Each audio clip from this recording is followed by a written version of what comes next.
এই চ্যানেল কোনো অবৈধ কার্যকলাপকে উৎসাহিত বা সমর্থন করে না। এই চ্যানেলের সমস্ত বিষয়বস্তু কেবল তথ্য ও শিক্ষামূলক উদ্দেশ্যে প্রদান করা হয়েছে। যদা যদা হি ধর্মস্য গ্লানির্ভবতি ভারত অভ্যুত্থানমধর্মস্য তদাত্মানং সৃজামি। পরিত্রাণায় সাধুনাং বিনাশায় চ দুষ্কৃতং ধর্ম সংস্থাপনার্থায় সম্ভবামি যুগে যুগে। নমস্কার বন্ধুরা, জ্যোতিষী এবং তন্ত্রবিদ শান্তনু বন্দ্যোপাধ্যায়ের অডিও ইউটিউব চ্যানেলে আপনাদের স্বাগত জানাই। এখানে শ্রী শান্তনু বন্দ্যোপাধ্যায়ের বহুল প্রচারিত জ্যোতিষ টোটকা এবং ফলাফল আপনাদের সুবিধার জন্য তুলে দেওয়া হলো। এখানে আপনারা অডিও ফরম্যাটে নানা রকম রিপ্রেজেন্টেশন হবে গ্রাফিকের, তার মাধ্যমে আপনারা এই ভিডিওগুলো দেখতে পারবেন খুব সহজেই। যারা যারা জীবনে নানান সমস্যায় জড়িয়ে পড়েছেন এবং সহজ সমাধানের পথ খুঁজে পাচ্ছেন না, তারা দ্রুত যোগাযোগ করুন আমাদের এই বুকিং নাম্বার। দেখবেন তলায় স্ক্রোলে বুকিং নাম্বার যাচ্ছে। আমাদের বুকিং নম্বর হলো 9830143048। সকাল 11টা থেকে সন্ধে 7:30 মানে 7:30 পর্যন্ত এর মধ্যে আপনারা ফোন করবেন। প্রেম, বিয়ে, বিচ্ছেদ, চাকরি, ভাগ্য, রাশি, যে কোনো সমস্যায় দ্রুত যোগাযোগ করুন এই নাম্বারে। নাম্বারটি ভালো করে দেখুন এবং নিচের স্ক্রোলগুলো ভালো করে আপনারা ফলো করুন। জ্যোতিষবিদ্যায় এমন অনেক উপায় রয়েছে যা প্রয়োগের পর আপনার জীবনে সুখ সমৃদ্ধি আসতে পারে। কিছু রাশির গ্রহ ও নক্ষত্রমণ্ডলী এমন হয় যে অল্প পরিশ্রমেই তারা অসামান্য সাফল্য পায়।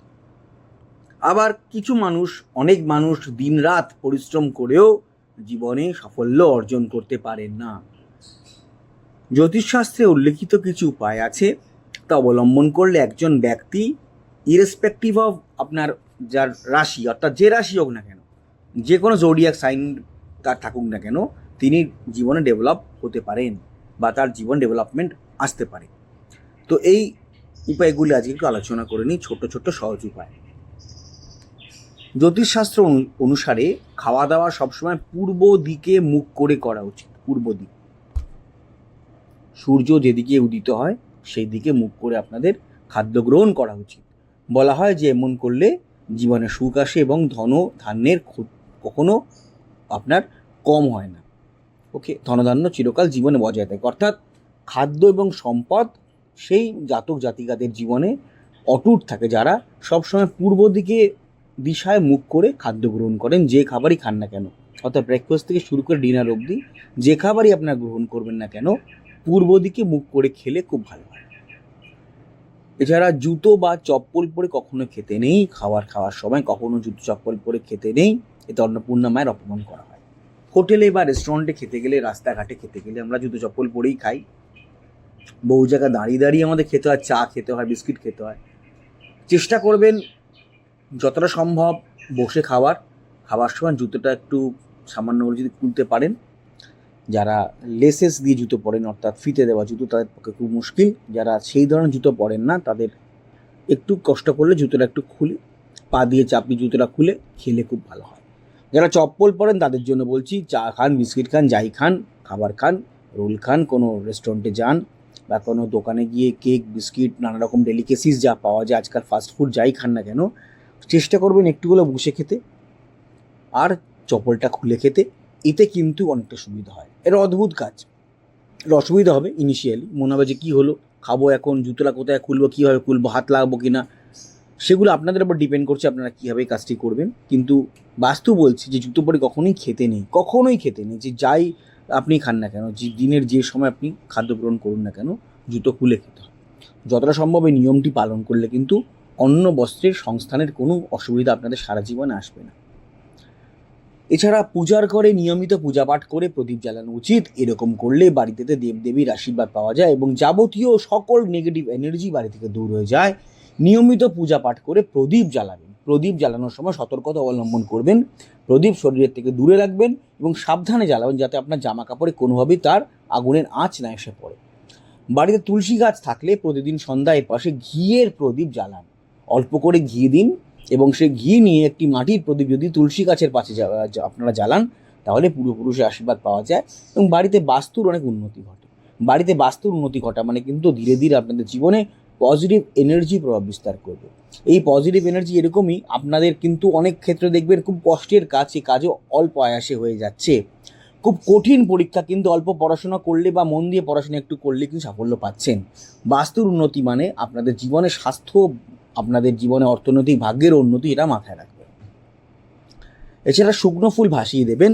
জ্যোতিষ অনুসারে পুজোর ব্যবহৃত ফুল শুকিয়ে যাওয়ার পরের দিন ফেলে দেওয়া উচিত নয়, এগুলি সংগ্রহ করা উচিত এবং শ্রদ্ধা সহকারে প্রবাহিত জলে, পুকুরে বা নদীতে পরিষ্কার জলের মধ্যে এই ফুলগুলোকে ভাসিয়ে দিন। কখনো রাস্তায় অবহেলা বলে ছুঁড়ে ফেলবেন না। পূজার ফুল রাস্তায় অবহেলা বলে ছুঁড়ে ফেলবেন না। একটু কষ্ট করুন, কাছাকাছি কোনো পুকুর বা প্রবাহিত জলের মধ্যে বা নদীতে ভাসিয়ে দিন, খুব ভালো কাজ হয় সেক্ষেত্রে। যাদের বাড়ির সামনে পুকুর নেই তারা ফুলগুলি একদিন সংগ্রহ করবেন, তারপর অফিস কাছারিতে যখন বেরোবেন তখন দেখবেন কাছাকাছি কোনো পুকুর থাকলে সেই পুকুরে ফুলগুলি ভাসিয়ে দেবেন। আর যদি একান্তই সম্ভব না হয় তাহলে বাড়ির কাছাকাছি ধরুন মাঠ ঘাট আছে, পুকুর নেই, সেক্ষেত্রে ছোট্ট একটি গর্ত করে ফুলগুলি পুঁতে দিতেও পারেন, তাতেও কোনো অসুবিধা নেই।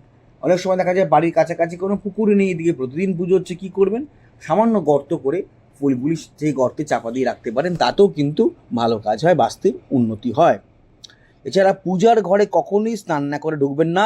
আপনাদের যদি ইন্ডিভিজুয়াল বা আলাদা পূজার ঘর থাকে সেক্ষেত্রে সকালে ঘুম থেকে উঠে স্নান করবেন, স্নান না করে কিন্তু পূজার ঘরে ঢুকবেন না, কোনো দরকারে যাবেন না পূজার ঘরে স্নান না করে। স্নান করে পরিষ্কার কাপড় পরেই পূজার ঘরে আপনারা প্রবেশ করবেন।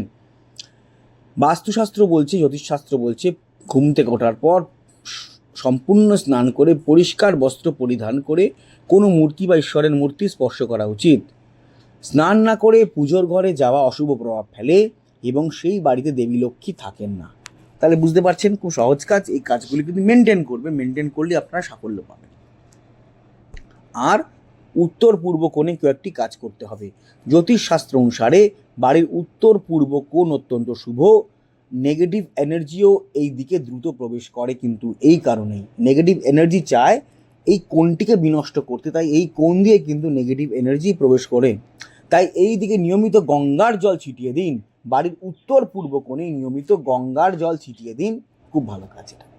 এদের নেগেটিভ এনার্জি কমে যায় এবং ঘরে পজিটিভ এনার্জি প্রভাব অনেক বাড়ে। এবং ঘরে পজিটিভ এনার্জি প্রভাব বাড়া মানে আপনাদের মানসিক স্থিতি বাড়বে। আপনার ঘরে ছোট ছোট বাচ্চা থাকলে তারা পড়াশোনায় মনোযোগী হবে এবং আপনাদের প্রতি ভদ্র আচরণ করবে, এটুকু মাথায় রাখবেন।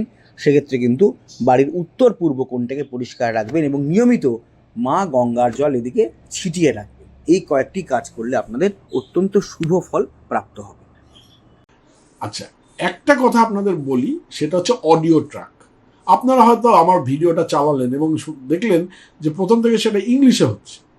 মুশকিল, শান্তনু ইংলিশে বলতে শুরু করছেন। না, ব্যাপারটা তা নয়। 3টে ল্যাঙ্গুয়েজে আমাদের ভিডিওটা সেট হয়ে যায়। অনেক সময় দেখা যায় হিন্দিতে আরম্ভ হয়ে যাচ্ছে, অনেক সময় দেখা যায় বাংলাতেই যা চলছে, আবার অনেক সময় দেখা যায় ইংলিশে চলছে। তো এটা যখন আপনারা চলবে তখন আপনারা কি করবেন? কিচ্ছু না, ভিডিওর যেটা চলছে তার ঠিক ডান দিকে দেখুন কোনায় একটা চাকার মতো একটা সাইন আছে, একটু ক্লিক করলে দেখতে পান চাকার মতো সাইন আছে। সেই সাইনটাকে ক্লিক করবেন। ক্লিক করার পরে দেখবেন নিচে অডিও ট্র্যাক বলে একটা লেখা দেখাচ্ছে। ওই যে বারটা আসবে, বারের নিচে অডিও ট্র্যাক আছে, ওই অডিও ট্র্যাকটা ক্লিক করবেন। ক্লিক করলেই দেখবেন ওখানে বেঙ্গলি অরিজিনাল দেখাবে। যেখানে হয়তো হিন্দিতে চলছে, হিন্দি নিচে রয়েছে, কিন্তু বেঙ্গলি অরিজিনালে আপনারা ক্লিক করে দেবেন।